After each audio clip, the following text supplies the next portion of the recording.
문제를 심판하는 방송, 안녕한가 전용옥의 안전 빵빵. 자, 마지막 아이템 해보도록 하겠습니다. 제가요, 사실 오늘 조국 이야기만 쭉 하려고 했었어요. 조국 이야기가 하면 여러분들이 뭐 관심도 있으시고 또 재미있어 하시고 그러시더라고요.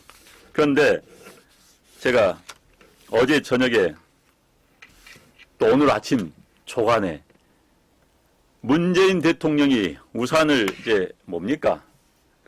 미국 한 비행기 타는데 우산을 쓰고 탁 나오고 옆에는 뭐 무슨 비서실장, 뭐 진영 장관 뭐 이렇게 있는데 또 그 사모님께서 이상한 짓을 하면서 웃고 있으니까 뒤에 따라온 사람 다 웃고 있더라고요. 그래서 그 사진을 딱 보면서 야, 이 여사님은 왜 또 따라가시나? 3박 5일짜리 유엔 일정에 왜 또 따라가시나? 참 저는 피곤해요. 우리나라요, 여러분들 잘 아시겠지만 뉴욕하고 우리하고는 시간 차가 한 15시간 시간이 날 겁니다. 15시간 정도요. 시차가 굉장히 많이 납니다.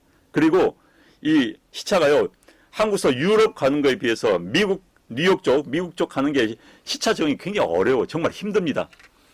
저도 뭐 보스턴에서 학교 생활을 해봤습니다만 처음에 가가지고는 일주일 동안 잠이 안 와요. 일주일 내내. 그냥 새벽 2시에 벌떡 일어나가지고는 뭐 라면 끓여 먹고 막 그랬어요.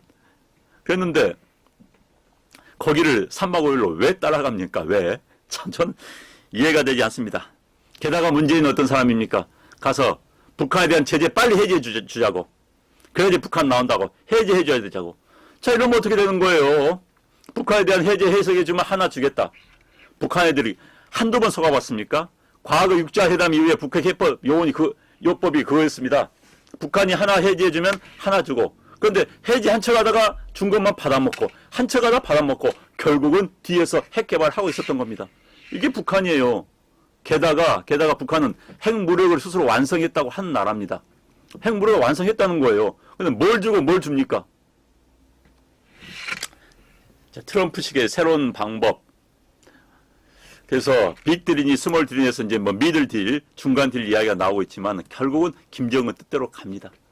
결국은 이건 핵을 가진 김정을 인정할 수밖에 없습니다. 그리고요, 내년에 트럼프라는 사람은 내년 대선, 여기에 모든 목숨을 건 사람입니다. 저는 정치인 중에 그런 정치인을 가장 싫어합니다. 선거를 위해 존재하는 정치인. 그거 아닙니다. 국회의원 한 번 더 해보려고 모든 걸 거는 거. 꿈이 뭐냐? 앞에서는 뭐 지역을 위해 국가를 위해 하지만은 속으로는 나 국회의원 한 번 더 하는 것.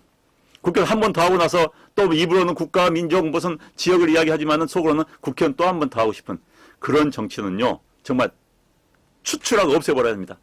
트럼프 같은 사람을 만난 미국도 참 불행합니다. 모든 사고가 그야말로 재선에 맞춰 있는 그런 사람. 정치인은 그거 아닙니다. 정치인은요, 잘난 척 할게요.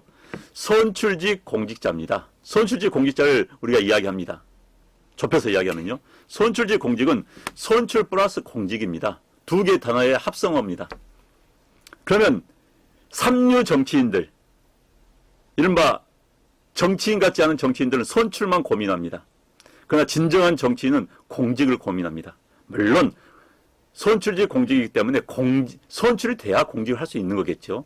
그러나 공직을 고민하지 않고 선출만 고민하는 그런 정치인들, 저 진짜 많이 만나봤습니다. 대한민국 국회 여의도 바닥에 깔렸습니다.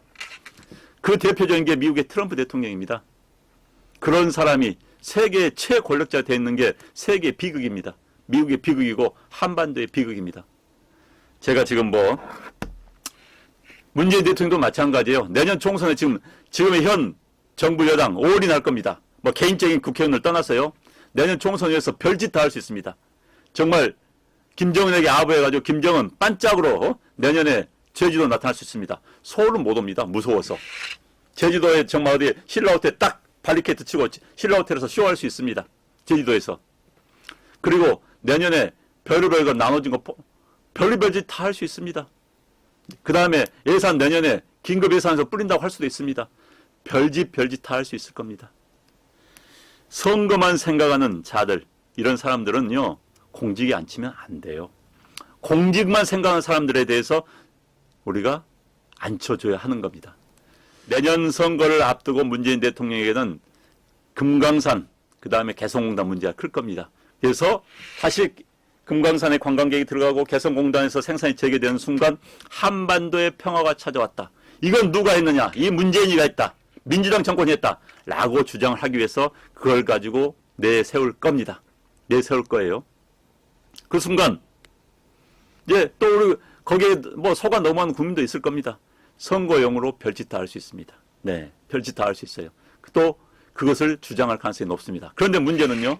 문제는 트럼프 대통령이 또 장사꾼 아닙니까? 당연히 돈을 들고 일어날 겁니다. 돈 문제. 이른바 한미, 미군 방위비 분담금, 미군이 한반도 인근에 와가지고 훈련한 훈련 비용, 그다음 미국이 이른바 그 유조선 루트, 석유 루트를 지켜주는 데 대한 비용 분담. 그 다음에 이제 현재 그 중동에서 굉장히 지금 위기가 커지고 있지 않습니까? 사우디하고 이란의 충돌. 자, 이런 데 대해서 한국도 야, 비용 내라. 라는 분담금을 요구할 때 문재인 대통령 뭐라고 할 것인지. 전 두 개의 반응이 있을 거라고 생각합니다. 1. 거부한다. 그리고 와서 한국에 와서는 반미 감정을 아주 부추긴다. 이런 가능성. 또 하나는 쩔쩔 매는 체 하면서 문재인 대통령이 그거 잘해요. 쩔쩔 매는 체 하는 거. 이런 이야기 그러다 이야기를 제대로 못합니다. 이야기도 제대로 못하고 와서 그 분담금 증서 가지고 올 수도 있고요. 또 사고 치러 갔어. 이 의원님이 말씀하시네요. 네. 자, 문재인 대통령은 기본적으로 저는 대통령직을 수행하기에는 너무나 사이즈가 작습니다. 대통령직을 수행하기에는 능력이 딸립니다. 본인의 비극이에요. 그리고 우리 공동체의 비극이고 대한민국의 비극입니다. 어떤 일, 잡이라고 해야 되나요? 어떤 일이 있으면 또는 어떤 업무가 있으면 그 업무에 해당하는 그 업무를 감당할 수 있는 사람이 그 업무를 맡아야지 본인도 행복하고 그리고 그 업무를 주는 공동체도 행복한데 문재인 대통령은 현재 대통령직 대한민국이라는 정말 복잡한 나라입니다. 대한민국 정말 복잡한 나라예요. 이 복잡한 나라를 감당하기에는 능력이 안 됩니다. 능력이 안 돼요.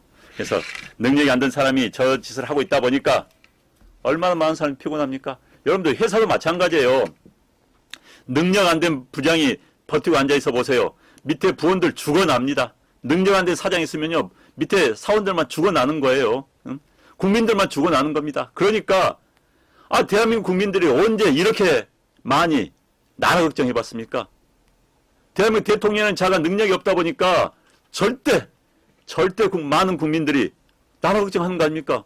국민들이 애국자를 만들고 있어요. 국민들을. 그러나 대통령이 없는 것처럼 너무 대통령이 완벽하게 하면요. 대통령 뉴스에 안 나와요. 국가가 잘 돌아가면요. 대통령이 매일 뉴스에 나오고 대통령이 헛소리한 게 나오는 나라. 그날 비정상인 겁니다. 트럼프 매일 뉴스에 나와요. 매일 이상한 짓을 하니까 뉴스에 나옵니다. 그 나라에서 정상적인 나라 아니에요. 정상적인 지도자가 아닌 겁니다. 요순 시대 때 가장 덕이 넘치던 그런 시대 때는 뭡니까? 왕이 있는지도 없는지도 정치가 있는지도 없는지도 모르는 거. 그게 가장 평화입니다. 그게 덕치입니다. 그런데 대한민국 정말 라파솔림 동네 변호사가 딱 정말 어쩌다가 대통령이 돼 버렸습니다. 노무현 대통령이 문재인 대통령한테 그랬다는 거 아닙니까? 당신 정치하지 마라. 이야기는 당신 정치할 감이 아니다. 그러면 이제 이렇습니다. 저도 이제 조직생활 많이 해보고, 저도 기자생활하고 정치도 해보고, 많은 사람들 만나보는데요. 소심하고 무능력한 사람들이 위기에 부딪히면요, 옹고집을 부립니다. 오히려 화통하고 통이 큰 사람들은 위기에 부딪히면 고집을 넘어섭니다. 그래, 당신만도 맞아. 그래, 당신대로 해. 왜? 통이 크고, 이 사이즈가 큰 사람들은, 사이즈가 작고 무능력한 사람들은 자기의 무능력함이 드러날까 봐서 더 고집을 부리는 거예요. 저는 문재인 대통령의 심리에 분명히 그게 있다고 생각합니다. 너무 벅찬 거예요. 벅차니까 고집 부리고 조국 이런 거 다 옹고집 부리는 겁니다. 물론 거기에는 70년대식 사고에 함몰된 80년대 초의 사고에 함몰된 그 무지함과 그 무식함이 가장 큰 원인이 되겠습니다만은, 자, 지난번에 문재인 대통령 미국 유엔에 가서 연설했습니다. 연설했더니 외국 언론에서 이랬습니다. 김정은의 수석 대변인 같았다. 자, 문재인 대통령 이번에도 가서 연설합니다. 연설해요. 자, 또 한 번 그런 소리를 듣지 않을지 궁금합니다. 들을 가능성도 높습니다. 또 한반도 평화와 한반도 평화. 어제요? 어제 그 세계 변호사 대회도 또 뭐 평화가 여러분들 또 평화 이야기하고 있더라고요. 아니, 한반도 평화가 지금 어디에 왔습니까? 매일 아침에 문재인에게 또 남한 사람들 향해서 미사일을 뻥뻥 쏘대는 한반도에 무슨 평화가 와 있습니까? 또 한반도 평화 이야기하고 북한은 괜찮은 나라다 이야기할지 모르겠습니다. 김정일 수석 대변인 이야기 들을지 모르겠어요. 네, 모르겠습니다. 자.